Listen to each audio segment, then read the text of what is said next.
3 secrets to thriving after losing your spouse. You won't believe number 2. Life in this intricate and unpredictable world often unfolds in ways we can scarcely fathom. We navigate its myriad pathways, never truly knowing the full extent to which those we hold dearest will journey alongside us. The profound wisdom of Miyazaki Hao resonates deeply here, reminding us that life itself can be likened to a vast, winding train journey. Along this journey, countless individuals board and alight, each accompanying us for a unique, often limited segment of the path. When their designated stop arrives and they must disembark, a sense of gratitude should prevail, for they have generously shared a portion of their precious time, contributing immeasurably to the tapestry of our experiences. The moments spent in their company, whether fleeting or extensive, become cherished memories, weaving themselves into the very fabric of our being. Should fate, in its boundless generosity, bestow upon us the rare and extraordinary gift of a companion who can traverse the entire journey by our side, sharing every vista and every challenge, then our gratitude ought to be boundless, reaching an even more profound depth. Such a lifelong partnership, a soul united from the vivacious flush of youth through to the tranquil wisdom of old age, is undeniably a blessing of immense proportions, a rare jewel in the crown of existence. It represents a steadfast anchor in a world of constant flux, a testament to enduring love and unwavering commitment. However, the poignant truth, an unavoidable facet of the human condition, is that not all love stories are destined to span an entire lifetime. The delicate threads of partnership can, at times, be irrevocably severed, often without warning. Illness, cruel and its unsparing, frequently snatches loved ones from our grasp, their presence fading prematurely.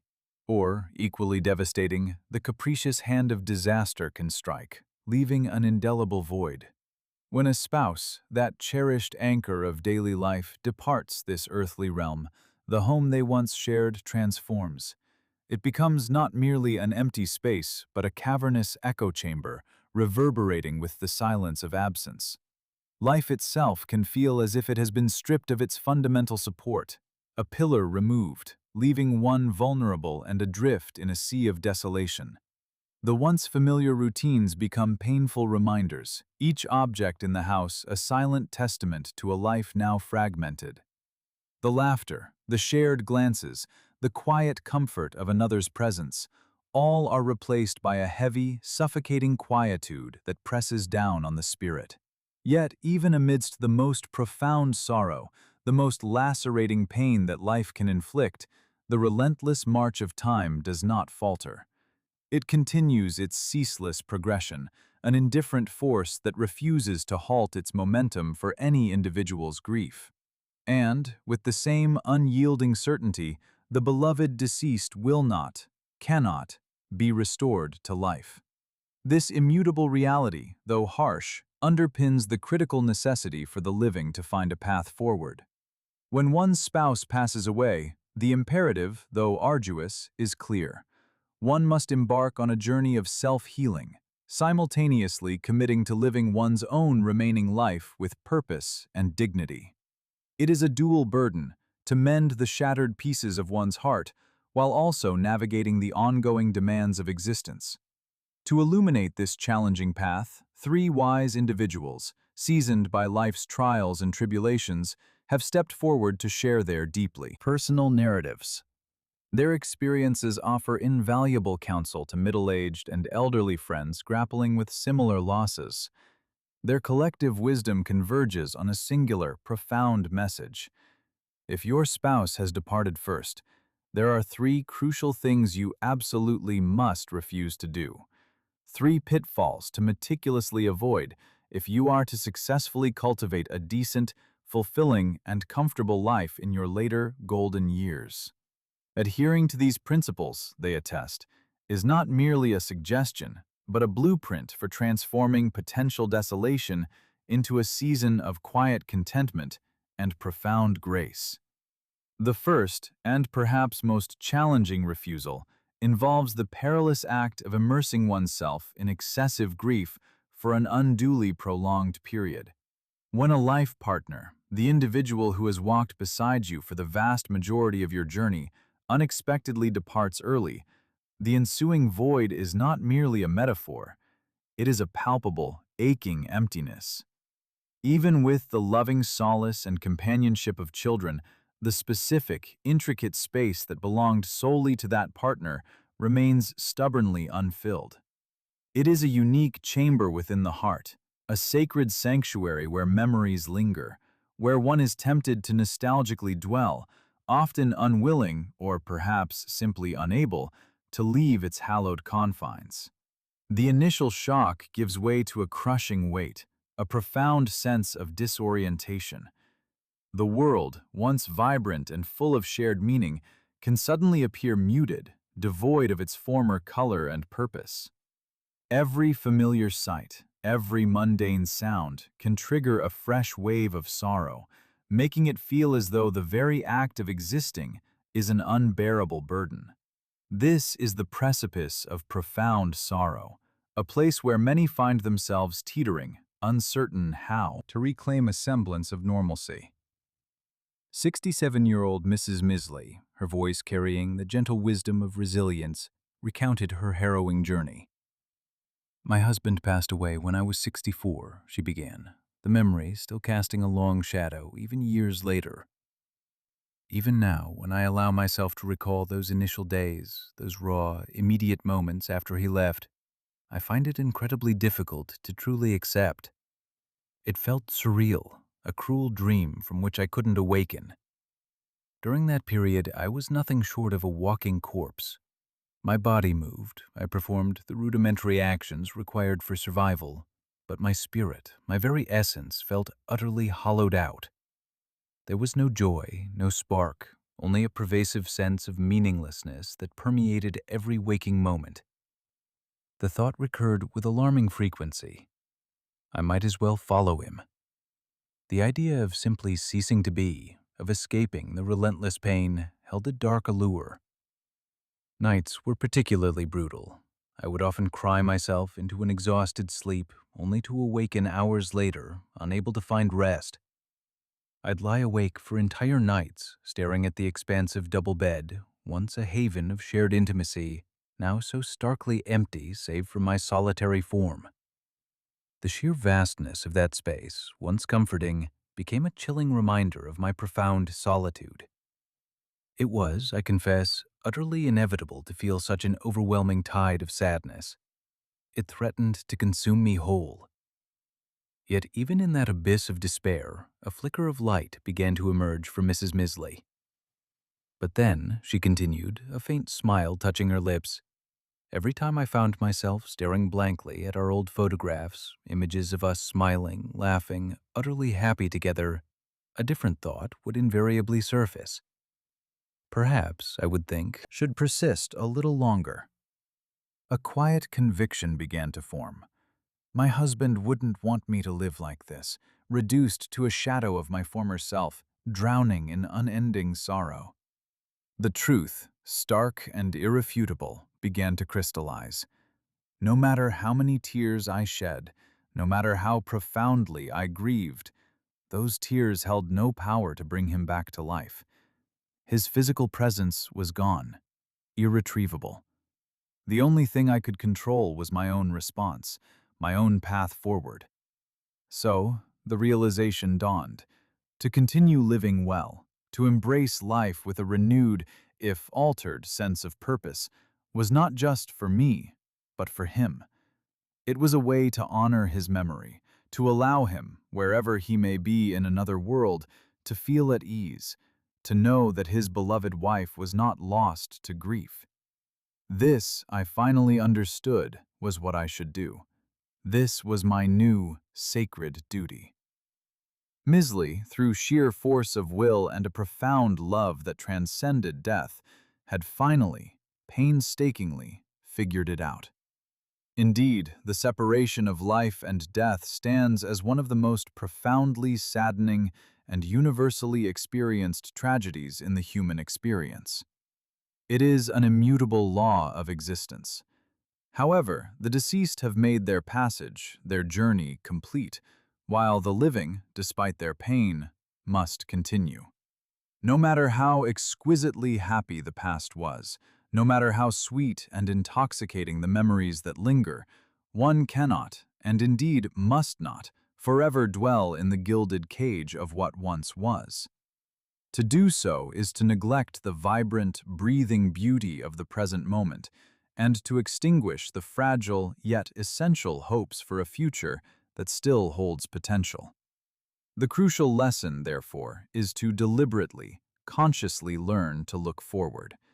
To actively engage with and live well in the present is not merely an act of self-preservation. It is a profound duty owed to oneself to honor the gift of life that remains. Furthermore, and perhaps paradoxically, it is also a most profound and loving way to allow the departed spouse to rest in true peace, knowing that their loved one is thriving, not merely surviving. When the spouse is gone, the immediate aftermath demands a steadfast commitment to inner strength. First and foremost, cultivate an unwavering calmness, a deliberate refusal to be swept away by the immediate tidal wave of despair. Actively engage in comforting yourself, treating your own heart with the same tenderness you would offer a dearest friend in pain. Prioritize and meticulously care for your physical health, for a strong body is an indispensable ally to a healing mind. Maintain a clear and discerning mind, steadfastly refusing to allow the suffocating weight of grief to utterly overwhelm your faculties. This requires a conscious effort, a daily battle against encroaching darkness. Slowly, deliberately, and with immense patience, adjust your mindset. It is a process, not an event. Gradually, with each small victory, work towards regaining confidence in your ability to navigate life alone. Embrace the goal of living a self-sufficient and strong life, capable of standing on its own, independent of external props. Cheer up, even if it feels forced initially. Eat when you feel the pangs of hunger, nourishing your body. Sleep when the weariness finally descends upon you, allowing your mind and spirit to rest. Find solace in simple pleasures. Stroll through a verdant park, observing the cycles of nature, or wander aimlessly through the bustling streets, reconnecting with the pulse of human activity. The emphasis shifts from reliance on others to a profound embrace of self-reliance. Learn to genuinely enjoy solitude, not as a punishment, but as an opportunity for elegant self-discovery and profound wisdom. This solitude, rather than being an empty void, can be nurtured and savored, much like sipping a fine, aged wine, slowly, thoughtfully, allowing its complex notes to unfold. It is a time to delve into your spiritual world, to explore the depths of your own being, transforming loneliness from a curse into a companion, a catalyst for inner growth. In these moments of quiet introspection, you can truly savor the rich tapestry of your own endless life. Should loneliness, despite these efforts, still press in, reach out. Connect with trusted friends. Engage in meaningful conversations, talking about everything and nothing, finding mutual joy and comfort in shared human connection. This way, even the lonely later years can be transformed into a period of deep enjoyment, full of unexpected beauty and quiet fulfillment. The second crucial pitfall to meticulously avoid, particularly as one ages and finds themselves without a spouse, is the temptation to over-rely on one's children for the entirety of their remaining life. It is a common, understandable inclination, born from a lifetime of familial bonds and expectations. Many single parents, in their understandable yearning for companionship and support, envision their ideal retirement scenario as living harmoniously with a particular child, believing this arrangement to be the epitome of comfort and security. This often stems from a deeply ingrained cultural expectation of filial piety, where the children are seen as the natural caregivers for their aging parents. The unspoken agreement, "I raised you when you were young, and you accompany me in my old age," resonates powerfully in many hearts. However, the landscape of modern family dynamics has shifted considerably, often diverging sharply from these traditional expectations. Contemporary young adults, immersed in their own demanding lives and independent aspirations, increasingly prefer to maintain separate living arrangements.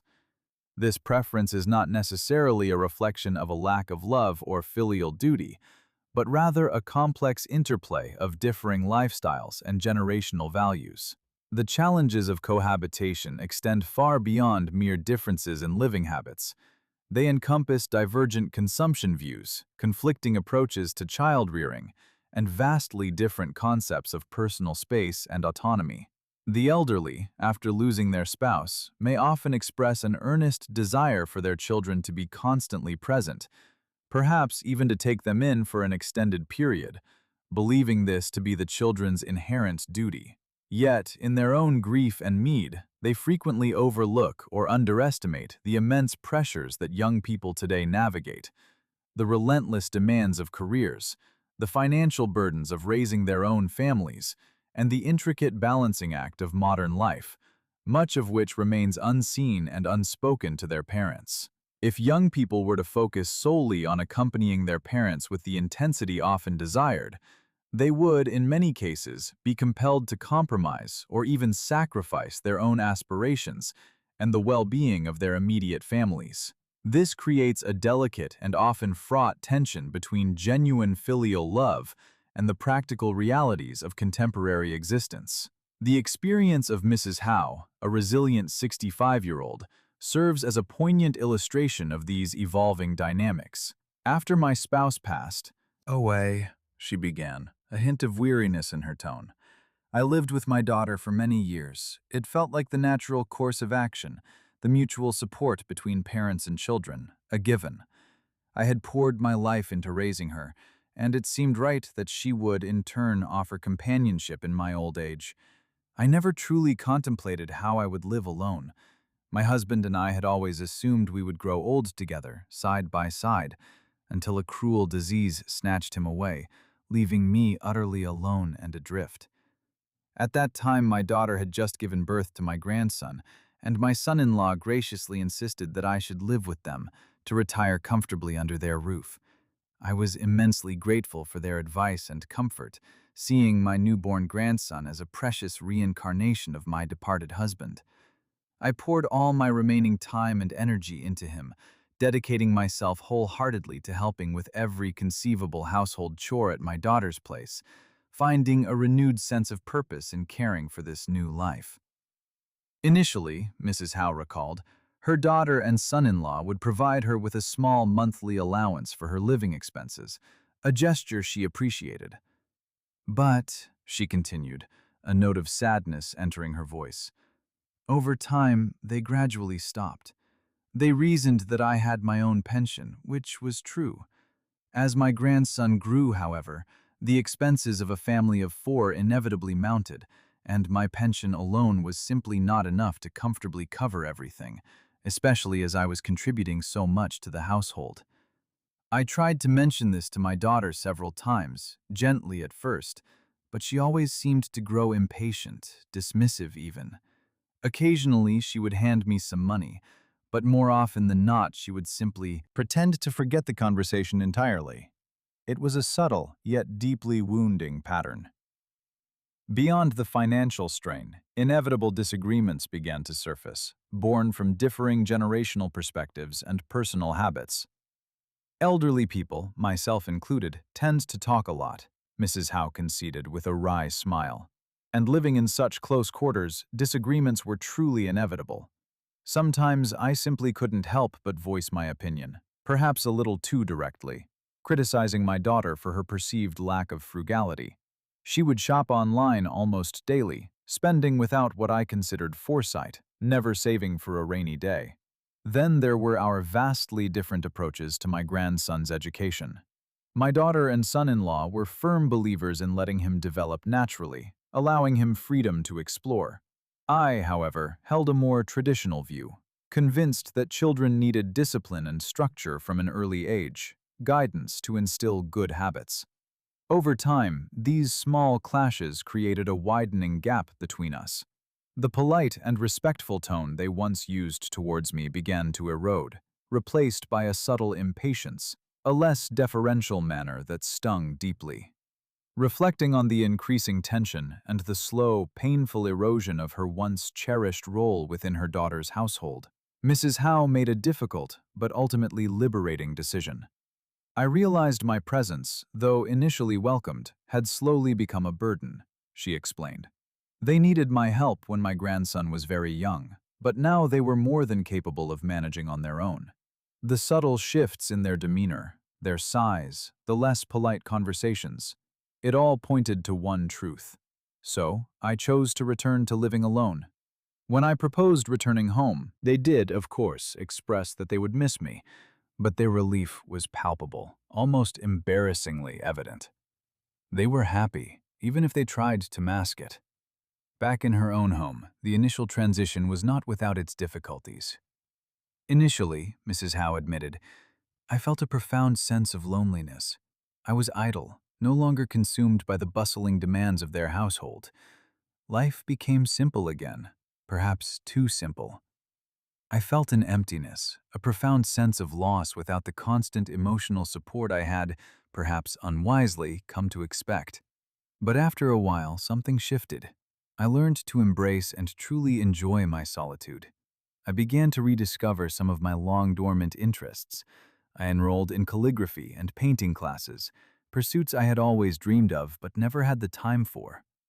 I joined various community groups, slowly but surely making a few like-minded friends, kindred spirits who shared my newfound passions.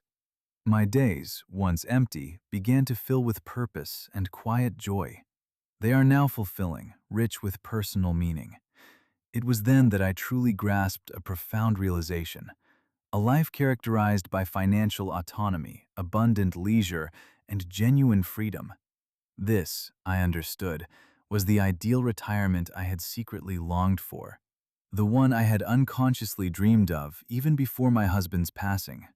It was a path I had to find for myself, independent of familial expectations, and in its discovery, I found an unexpected, deep contentment.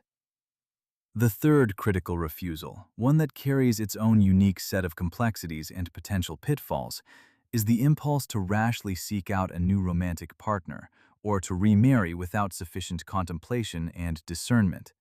There is an old adage, often repeated with a knowing sigh, that second marriages are often risky. While this sweeping generalization may not hold true in every single instance, it is undeniably rooted in a significant degree of truth. Elderly remarriages, in particular, are fraught with their own distinct challenges, primarily stemming from the deeply ingrained habits, established routines, and firmly held views that individuals have cultivated and solidified over many decades of life. After years, perhaps even a lifetime spent with one specific person, adapting to the intimate idiosyncrasies of another, especially one who comes with their own established patterns and expectations, can prove to be an extraordinarily difficult, even insurmountable hurdle. The stark reality is that every individual, regardless of age, carries their own measure of inherent selfishness, their own set of preferences and needs that have been shaped and reinforced over a lifetime. To genuinely, sincerely, and harmoniously walk the remaining journey of life together with another, sharing vulnerabilities and forging a truly unified path, becomes a far more intricate endeavor in later years than it might have been in the unburdened innocence of youth. When one is older, and particularly when one has experienced the profound loss of a spouse,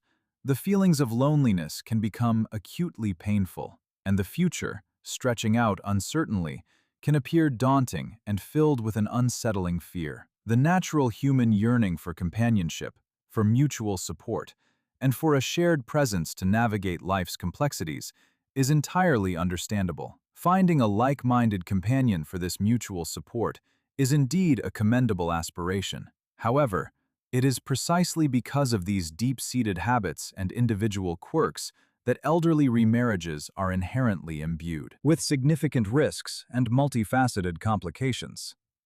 The challenge of finding a truly considerate, understanding, and compatible companion becomes exceptionally difficult, and a hasty or ill-considered choice, alas, carries the distinct potential to usher in not comfort, but calamity, casting a shadow over the precious remaining years of one's life.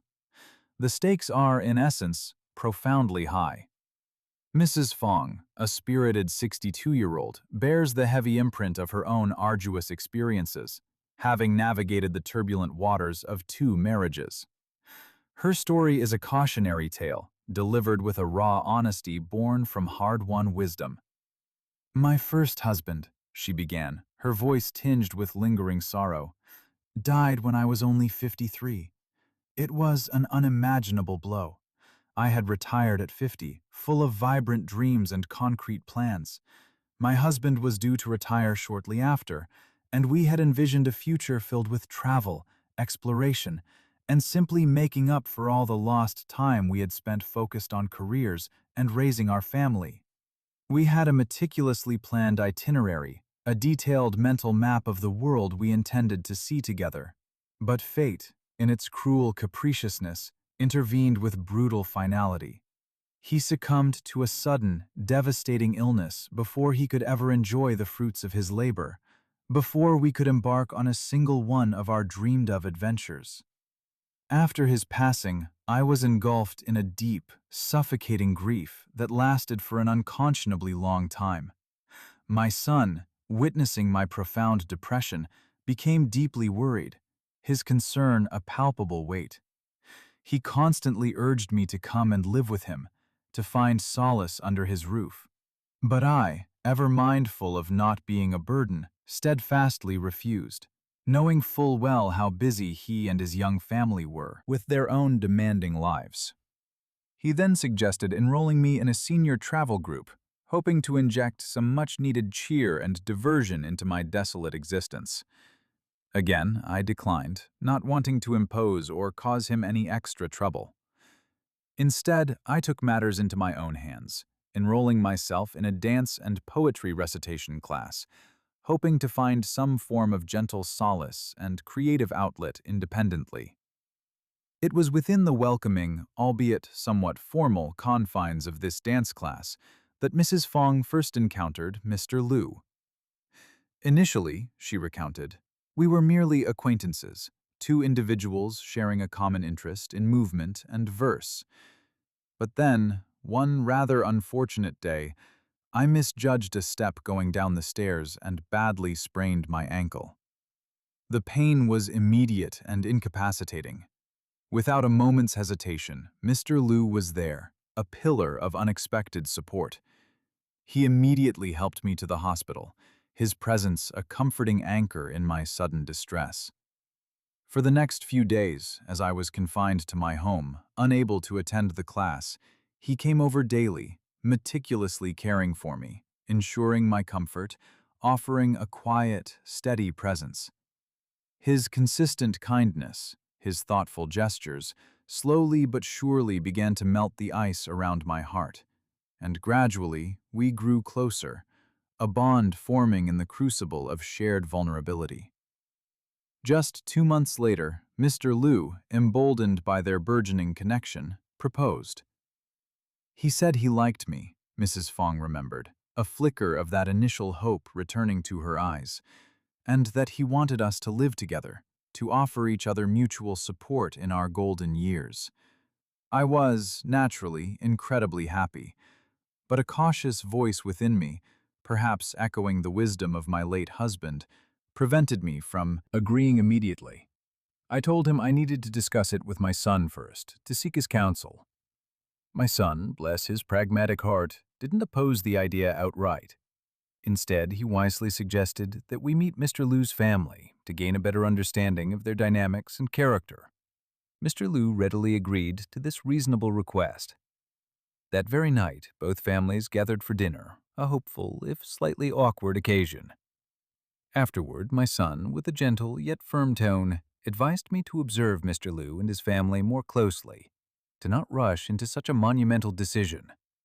He urged caution to allow time for a deeper understanding to develop. But I, blinded by the warmth of companionship and the fear of enduring loneliness, didn't truly listen. In my mind, Mr. Liu seemed good enough, his kindness a balm to my aching heart. A few days later, we registered our marriage, and I moved into his house, believing I was stepping into a new chapter of happiness and shared life. The initial period of their second marriage was, superficially at least, amicable.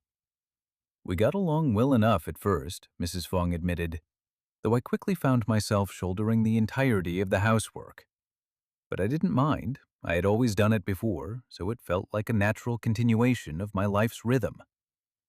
The first significant crack in their fragile domestic peace appeared when three of Mrs. Fong's old friends extended an invitation for a short trip, a chance to reconnect and explore. I agreed without a moment's hesitation, she recalled, eager for the companionship and a change of scenery. But Mr. Liu's reaction was swift and unexpectedly harsh. He became visibly unhappy, his face clouding over. He flatly stated that if I went, there would be no one to do the housework. It was then that a profound sense of unfairness washed over me. Was I merely hired help? Was my sole purpose in this marriage to be a domestic servant? That day we argued fiercely, the words flying between us like sharpened darts. He uttered truly hurtful things, implying that I was utterly useless without my domestic contributions, that my worth was solely tied to my ability to maintain the household. For the very first time, a chilling doubt began to worm its way into my heart.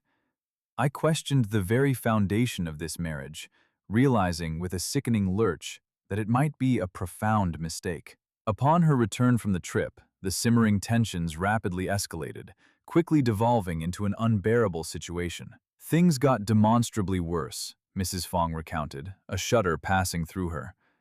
Shortly after I came back, Mr. Liu's son went through a divorce, leaving his young grandson in our care. At first, I tried my best to take care of him as if he were my own flesh and blood, extending the same care and affection. But the boy was incredibly spoiled, accustomed to getting his own way. He was notoriously picky with food, and would throw violent tantrums if he was displeased or denied anything. After only a few days of this relentless challenge, I found myself completely overwhelmed, utterly unable to handle his behavior. I talked to Mr. Liu, gently suggesting that perhaps his son should take the grandson, believing it was the most practical solution. But Mr. Liu's reaction was explosive. He opposed my suggestion strongly, his voice rising in anger, declaring, "You're not my grandson's mother, so don't interfere. If you can't handle it, then just stay out of it." The sheer injustice of his words, the dismissiveness, the complete lack of empathy, felt like a physical blow. I felt an extreme sense of wrong, a deep, lacerating wound. It was in that moment, in the face of his unyielding harshness, that I finally, irrevocably understood a brutal truth. Remarriage at this age, with all its entrenched habits and complex family dynamics, was truly, profoundly challenging. It was incredibly difficult, if not impossible, to gain genuine acceptance and integration into a new partner's established family unit, especially when there were children and grandchildren involved. After enduring months of this emotional turmoil, feeling utterly depleted and disrespected, Mrs. Fong knew she could not continue living such a life. "I finally filed for divorce," she stated, her voice firm with the memory of that difficult decision. Thankfully, the divorce proceedings were smooth, a surprising mercy after such a tumultuous period. Reflecting on it now, I often think that living alone, despite its occasional bouts of loneliness, is infinitely better than having to constantly deal with so many complex and deeply painful problems. My peace of mind, I realize, is far more valuable than a superficial companionship that brings only strife. Life, in its magnificent, sprawling entirety, is indeed a long journey, replete with myriad choices and countless potential pathways. You possess the inherent freedom to live it precisely as you desire, to sculpt your existence according to your deepest values and aspirations. However, this vast canvas of life also possesses an inherent fragility. It passes with a breathtaking swiftness that often catches us unawares. Along this journey, every individual, without exception, will inevitably experience their share of both soaring ups and crushing downs, the inevitable ebbs and flows of existence. Loneliness, often perceived as a desolate wasteland, can, paradoxically, become a fertile ground for profound self-enrichment, a quiet space for introspection and growth, but only if we consciously choose to accept it, to embrace its often uncomfortable embrace, and to channel its energies into cultivating a better, more authentic life for ourselves. The path to a vibrant, fulfilling old age after experiencing significant loss is paved with intentional choices. It demands an unwavering commitment to taking exquisite care of yourself, treating your body and mind as precious vessels. It requires actively learning to unearth and cultivate joy, even within the quietude of solitude, recognizing that happiness is not solely dependent on external companionship. Dedicate ample time to your passions, to long-forgotten hobbies, or to new interests that ignite your spirit, for these creative outlets are lifelines to purpose and personal satisfaction. Actively seek out and cultivate new friendships, expanding your social circle and finding fresh perspectives and shared laughter. Perhaps most critically, embrace and accept life's inevitable changes with grace and resilience, understanding that adaptation is not a sign of weakness, but of profound strength.